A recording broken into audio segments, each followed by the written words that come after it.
I'm 29, a single mom, and I thought I had a decent relationship with my family until 3 weeks ago, when my entire world cracked open like a rotten egg. It started with what I thought was a sweet offer. My little brother, Owen, who's 22, said he wanted to take my 1-year-old son, Levi, out for the day, just the two of them. Owen's always been the cool uncle, the fun one who makes silly faces and brings little toys every time he visits. Levi lights up around him, so when he asked if he could take Levi to the zoo while I ran errands, I said sure. That was at 9 a.m. on a Saturday. By noon, I sent a casual text checking in. No reply. By 2 p.m., I started to worry. I called once, then twice, straight to voicemail. By 4, I was panicking. I called my parents to ask if they'd heard from him. My mom sounded weird, like she was choosing her words carefully. She said Owen and Levi were fine, and probably just out of service. Something in my stomach. It was 6:30 p.m. before I finally got a text from Owen, not even a call. It read, "Levi's safe. We're spending the night at Mom and Dad's. He's fine." No explanation, no warning, no asking. That night, I drove straight to my parents' place. I banged on the door like a... My dad answered, calm as ever, and told me to lower my voice because the baby was sleeping. The baby, not Levi. The baby! I asked what the hell was going on, and that's when they dropped the... They think Owen should raise Levi. They think I'm too overwhelmed and unstable to be a good mother, right? That Levi responds better. That it would be better for everyone if Levi stayed with them and Owen took over and got back on track from what? I have a full-time job. I'm not drinking, not using anything. I barely even go out. Yeah, I've been struggling with exhaustion, but what new mom isn't? And Owen? He still lives with our parents. He works part-time delivering groceries. He's never even changed a diaper until 2 months ago. But now, suddenly, they've decided he is the better fit to raise my son. They refused to hand Levi over that night. I nearly called the cops, but they're my parents, and I was scared of traumatizing Levi by dragging police into it. I told myself I'd come back the next morning, and everything would be cleared up. I was wrong. The next morning, I came back before sunrise. My hope was that they'd come to their senses overnight and realize how insane this all was. I even practiced what I was going to say in the car. Calm, measured, no yelling. Just a tired, stressed-out mom asking for her child back. But when I got there, the front door was locked. The curtains were drawn, and nobody answered when I rang the bell. I called my mom. No answer. I called Owen. Voicemail again. It felt like some twisted dream. I knew Levi was inside, maybe just a few feet away from me, but I couldn't reach him, couldn't even hear him. Eventually, after 15 solid minutes of knocking and calling, my dad opened the door. He didn't even look surprised to see me. He told me flat out, Levi wasn't going home with me. According to them, I had proven I was unstable. They said I was emotional and hysterical the night before, and that until I could demonstrate that I was capable of parenting calmly, they were keeping Levi at their house. I asked what the hell that even meant. Was this an intervention? A kidnapping?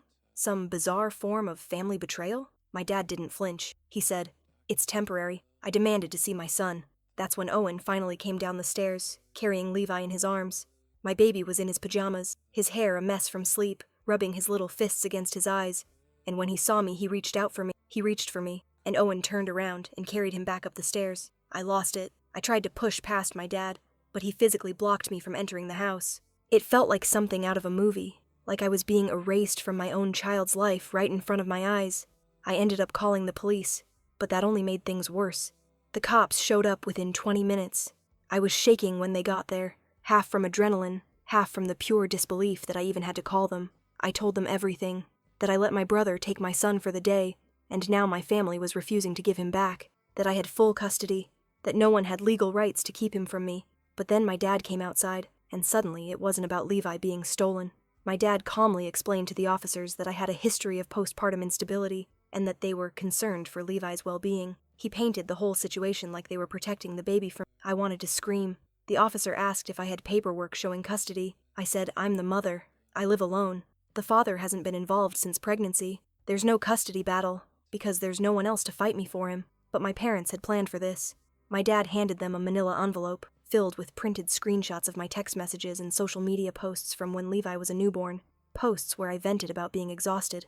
Messages to my mom saying I felt like I was drowning. One where I said I understood why some moms snapped, though I'd never hurt Levi. It was just me venting, in private, and now they were twisting it. The cops didn't arrest anyone. They didn't return Levi to me. Instead, they told me this was a civil matter, and I'd need to resolve it through family court. I stood there on the front lawn of the house I grew up in, while my baby, my son, was held hostage upstairs by my own brother, and there was nothing I could do about it. They told me I could file an emergency custody order. I believed my son was in danger, but legally, unless I had a court mandate, they couldn't remove him from the home, especially since he was with family and not in immediate harm. So I left. I sat in my car for a full hour before I could drive. I just stared at the front door, hoping they'd come out and hand him over, that this was just a lesson they were trying to teach me, but no one came out. When I got home, the silence hit like a punch in the chest. Toys scattered everywhere, bottles in the sink, his little socks on the floor by the couch. The house was full of Levi's things, but no Levi. For the first time since giving birth, I truly empty. The next morning I walked into a lawyer's office with barely brushed hair, 3 hours of sleep, and shaking hands. I hadn't eaten. I couldn't. Every time I looked at Levi's empty crib, my stomach turned inside out. I told the attorney everything, how my brother had taken my son, how my parents were refusing to let me see him, and how the police had basically shrugged it off. She didn't sugarcoat. She said what they did wasn't technically kidnap, not yet, but it was custodial clearance, and I had every right to file for an emergency order to get Levi back. We got to work immediately. I had to dig through every record I had. Levi's birth certificate, pediatrician bills, daycare forms, photos. Proof that I was the sole parent. Proof that he lived with me, that I provided everything. I even pulled up baby monitor from the day before. Levi sleeping in his crib for the last time before Owen took him. It was like building a case for a crime I never imagined needing to defend myself against. The paperwork was fast-tracked, but court wouldn't happen for 3 days. 3 more days without my son, and that's when things got. That night, my mom posted a photo on Facebook. It was Levi, sitting in the high chair I used as a baby, wearing a onesie that said Nana's favorite. The caption, "Some blessings come disguised as second chances." Hundreds of likes, comments from family and old neighbors, people saying how lucky Owen was to step up, and how proud they were of my parents for doing the right thing. No one even asked where I was in that photo, or why Levi's actual mother hadn't posted a single word. They were rewriting my motherhood right in front of me. By the next day, Owen had made a TikTok account, and that's when I saw it. The first video. The TikTok had already racked up over 40,000 views by the time I found it. It was a 20-second montage of Owen and Levi. Owen carrying him in a baby wrap, laughing while feeding him yogurt, holding his tiny hands while Levi tried to walk. There was some sappy indie song playing, and the caption, "Didn't plan to be a dad at 22, but love doesn't ask permission. Uncle Dad, blessed family first." I couldn't breathe. I played it 3 times just to make sure I wasn't hallucinating, but there it was. My baby, my son, being paraded around like Owen had adopted him. The comments made my skin crawl. People were calling Owen brave, an angel, a real man stepping up. One woman even wrote, "This generation of men is finally learning how to be fathers. We love to see it." They were calling Levi his child. No mention of me. No questions about where the actual mother was. Just blind support for a guy who decided one random Saturday to kidnap a baby and post it on for clout. I reported the video. So did my friends. TikTok didn't remove it. I texted Owen and demanded he take it down. He blocked my number. I messaged her. She read it and didn't reply. My dad sent back a thumbs-up emoji, like I'd just asked how the weather was. That night, I had a full-blown panic attack. Not the kind you cry through, the kind that makes your body seize up like you're choking on invisible air. I ended up in urgent care because I couldn't stop shaking. The nurse asked me if I had someone to call to drive me home. I said no, because everyone I'd ever trusted was either holding my son hostage or cheering for the guy who was. The courtroom was colder than I expected. Not just the temperature, the atmosphere. Owen sat 2 rows ahead of me, dressed like he was attending Sunday brunch. Levi wasn't with him, thank God. My mom was next to him, wearing pearls like this was some kind of performance. My dad didn't come. I sat on the other side with my lawyer and hands that wouldn't stop shaking. I didn't cry. I wouldn't let myself. I couldn't let a single tear fall in front of them, especially not Owen, especially not after what he'd done. The judge looked serious, but not cruel. A woman in her 50s, the kind of person who'd seen everything twice.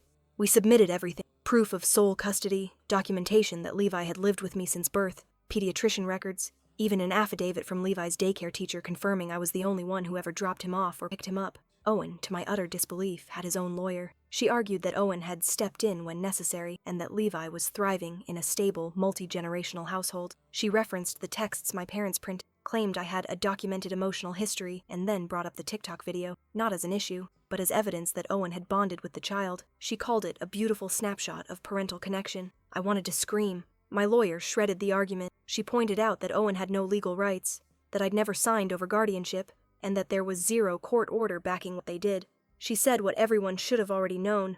This was not heroic. It was abduction with a smile. When the judge asked if I had anything to add, I stood up, heart pounding, and just said, "I let my brother take my son for a few hours.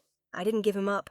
I didn't ask for help. I trusted my family, and they took him like I was dead." The courtroom went quiet. And then the judge spoke. The judge didn't speak for a long time. She just looked down at the stack of documents in front of her, flipping through pages like she needed to remind herself this was real life and not a twisted drama. Then she looked at Owen, and her voice went sharp. She told him what he did was a gross overreach, that no adult, sibling or not, has the right to remove a child from a custodial parent without a court's permission. She called it an unlawful detainment of a minor, and said that if it weren't for the fact that Levi had remained safe and unharmed, criminal charges wouldn't be off the table. I watched Owen's face drain of color. Then she turned to me. She said she could see I'd been emotionally rattled, but had shown no signs of neglect or danger. She made it clear that nothing in my background justified Levi being kept from me. She even commented that venting about exhaustion on social media isn't a sign of unfitness. It's a sign of honesty. That part made my throat tight. She granted me immediate return of custody, ordered that Levi be returned to me within 24 hours, and issued a temporary no-contact order between Owen and my son. That last part stunned me. The judge said until a child psychologist could evaluate the dynamic between she wasn't comfortable in unsupervised interaction. It was the first time what happened really hurt not just me. Owen's lawyer, the judge, shone instantly. Then she and said something. Being tired isn't a happen, and just like that, the gavel. It was over. As we walked, and then my mother whispered something. Both smiled. I thought once the court ruled in my favor, it would be done. That I'd go to my parents' house, scoop Levi into my arms, and everything would start healing from there. It wasn't that simple. The moment I pulled into their driveway, I felt it. That tension. The way people feel just before a thunderstorm hits. My dad met me at the door. Said Levi was sleeping. Said I should come back in a few hours when he was more settled. I told him no. The court order said immediate return. My mom appeared behind him, holding Levi. He wasn't asleep. He saw me and reached out. He wanted to come to me, but my mom didn't hand him over. She kissed his forehead and then, with a look I can't even describe, whispered something and handed him over slowly, like I was borrowing him. I held my son. He smelled like their house, like their detergent, their carpet, not mine, and I realized how much time they'd actually had with him. They'd already replaced me in every small, invisible way, and Levi confused, not scared, not sad, just confused. It shattered me. Back home, everything felt off. Levi was quiet. His routines were out of sync. He kept pointing toward the door like he was waiting for someone else to walk in. At night, he wouldn't sleep unless I held him, something he hadn't needed for months. I thought I'd won, but what I'd really want was damage. And then 2 days later, Owen had posted again. This time was a video an unused crib, a slow pan Levi's old onesie, set to some sad. The caption read, "Never knew he's gone. It's loss. Shasta family court. Shasta justice for uncle." It had 300,000 views in 12 hours. They thought I'd stolen his child, that some mentally unstable mother had ripped a baby away for threats in the messages in strangers calling me a monster. They had no idea who I was, but Owen was shaping the story now, and people were buying it. It didn't take long before the internet spilled into the real world. First, it was messages from strangers on Instagram, people accusing me of being an unfit mother, telling me I didn't deserve my son. Then someone posted my home address in the comments of Owen's TikTok. That's when I knew things were spiraling. I had to report it, get it removed, freeze my socials, lock my doors. But that wasn't the worst part. The worst part was when daycare called. They said a woman, someone claiming to be Levi's grandmother, had come by during pickup hours. She said she was authorized to get him. She wasn't. I had removed all emergency contacts that weren't me or my friend. The staff didn't let her take him, but they were rattled. So was I. I knew it was my mom. They were testing boundaries, trying to see how far they could push before someone made a mistake. I called my lawyer immediately and updated the no-contact order. The court rushed through a restraining modification for both of my parents. They were now legally required to stay away from Levi, but that didn't stop posting. A new video appeared that it showed Owen holding an empty baby blanket. He didn't say a word, just stared into the camera like he was grieving someone who had died. The caption? "I hope one. I'll never stop waiting." The comments exploded. People were calling him brave, father of the year, even though he had no legal rights to my son. Somehow in the story he told, I'd become the villain, the unstable woman who ripped a baby away from the man raising him. And Owen? He was a martyr now. By morning, my work email was flooded. My boss called me into HR. Someone had sent an anonymous tip saying I was under investigation. There was no truth to it, no investigation, but it didn't matter. The damage was being done. Everything came to a head 1 week after the daycare incident. I was at the grocery store, barely holding it together, when a stranger approached me near the formula aisle. She didn't say her name, just looked at Levi, then at me, and said, "You're the one who took him away." My throat tightened. I picked Levi up and left the cart behind. I didn't even make it to the car before I started crying. That night, I made a decision. I packed 2 suitcases, one for me, one for Levi, and we left. I didn't tell anyone where we were going. I called my lawyer and arranged to have all future communication go through her. I even changed my phone number. I needed peace, even if only for a while. We moved 4 states away, into a tiny rental with peeling paint and leaky pipes, but it felt like freedom. A place where no one knew us, no one whispered, no one posted. I registered Levi at a new daycare under his middle name. I used a P.O. box for everything. I locked down every trace of us online, and for the first time in weeks, he laughed again. Not that cautious, confused half-laugh, a real belly giggle.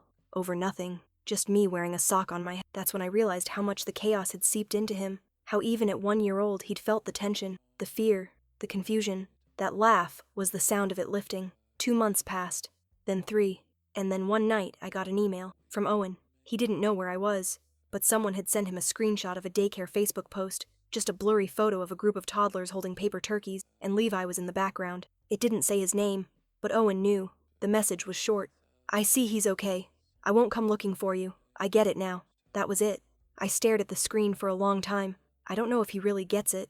I don't know if that was closure, guilt, or just a final way to remind me he's still watching, but I never responded. My lawyer eventually got confirmation that Owen and my parents dropped all attempts to challenge custody. The no-contact orders expired quietly. No appeals, no letters, nothing.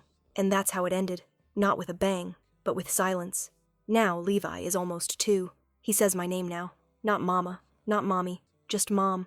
He doesn't remember the old house, or the days he spent with Owen, or the TikTok views, the whispering strangers, the way I almost lost him without a courtroom or a kidnapping charge. But I remember, and I always will. Not because I want to hold on to the anger, but because I need to remember what it looks like when love gets twisted into something selfish. I don't know if I'll ever speak to my family again, but I do know this. They didn't save Levi from me. They saved me from them.